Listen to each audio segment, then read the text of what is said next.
L'aventure d'Azur le dauphin.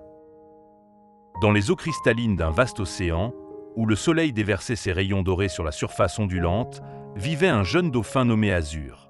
Son corps lisse et bleu scintillait sous l'eau comme une étoile filante, et son énergie débordante le poussait à explorer chaque recoin du monde sous-marin. Azur aimait jouer dans les courants marins, bondissant hors de l'eau avec une grâce infinie.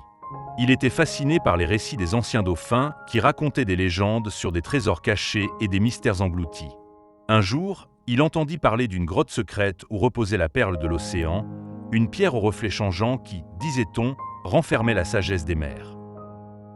Emporté par sa curiosité, Azur décida de partir à l'aventure. Il se mit en route, traversant des forêts de corail aux couleurs chatoyantes et des vallées abyssales où la lumière du soleil ne pénétrait jamais.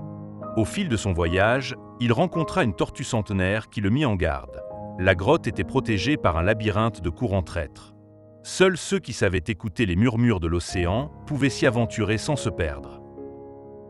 Azur continua malgré tout, confiant en sa vivacité d'esprit et en son agilité.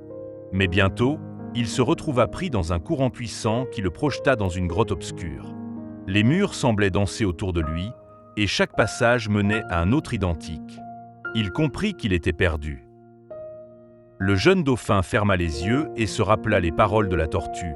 Écoutez l'océan. Il se concentra sur le mouvement de l'eau, sur le rythme des vagues, et peu à peu, un chemin se dessina dans son esprit. En suivant son intuition, il trouva une ouverture secrète qui le mena jusqu'à la chambre cachée de la perle. Devant lui, la perle de l'océan reposait sur un lit d'anémone lumineuse. Elle brillait doucement, pulsant comme un cœur vivant. Mais au lieu de la prendre, Azur comprit son véritable pouvoir. Ce n'était pas un trésor matériel, mais une leçon. Ce voyage lui avait appris la patience, l'écoute et la confiance en lui. Il n'avait plus besoin de la perle, car il avait trouvé quelque chose de plus précieux, la sagesse et la connaissance de son propre courage. Il quitta la grotte avec une nouvelle sérénité.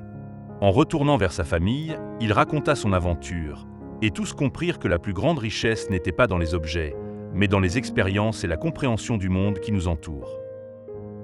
Dès ce jour, Azur devint un conteur respecté, partageant ses récits avec les jeunes dauphins, leur apprenant que l'aventure n'est pas seulement dans la quête d'un trésor, mais dans tout ce que l'on apprend en chemin.